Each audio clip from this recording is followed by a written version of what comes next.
Okay, so let's start from the nuclear transport, okay? The nuclear envelope, the system of plasma membranes, which defines the border of the nucleus, is composed by two concentric membranes, okay? And these membranes are perforated by complexes of proteins known as nuclear pores.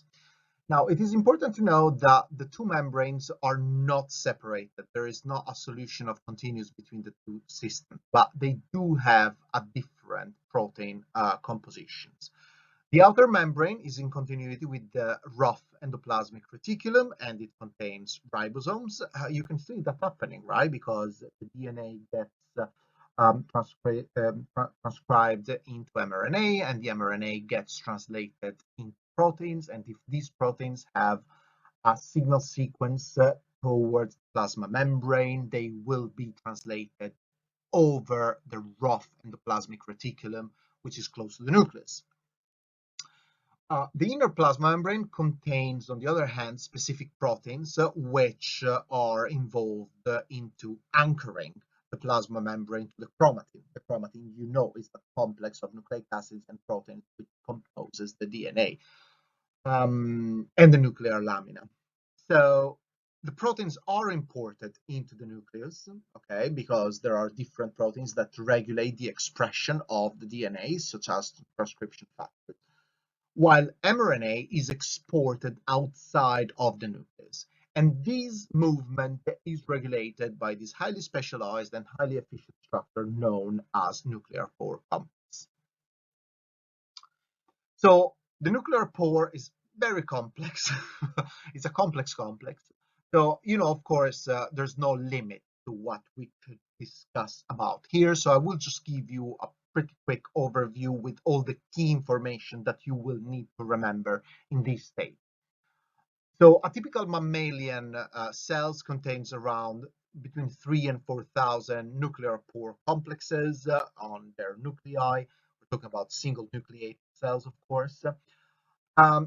So these NPCs are recognized, or they do recognize, nuclear localization signals on proteins. So we mentioned these, they're usually located on the end term of the protein. And these complexes are very efficient because they can transport up to 500 macromolecules per second in both directions. Another important example of plasma membrane where the control of the transport across is tightly regulated is the mitochondrial membrane. The mitochondrial membrane is involved in the generation of, first of all, there are two mitochondrial membranes, an external membrane and an internal membrane.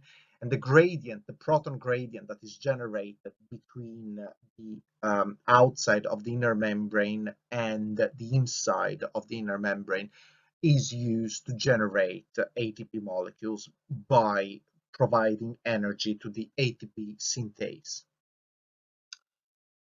So in more general terms, here you can see how the localization sequence onto a protein, which is here represented as the red bit of the protein on the amino terminal,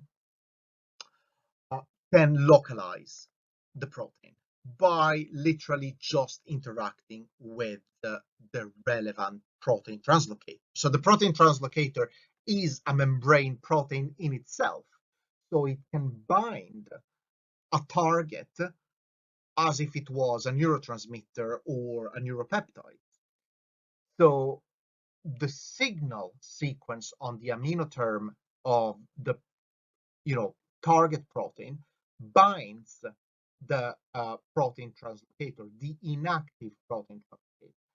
And once the inactive protein translocator is bound to the amino term, so to the signal sequence of the protein, it shifts into an active configuration. The protein is fed through the translocator, and then a peptidase can be used to cut the signal sequence, and the mature soluble protein will be released into the endoplasmic reticulum lumen. or sometimes there's no peptidase and the protein will be remain attached to the plasma membrane, and that will be a plasma membrane protein.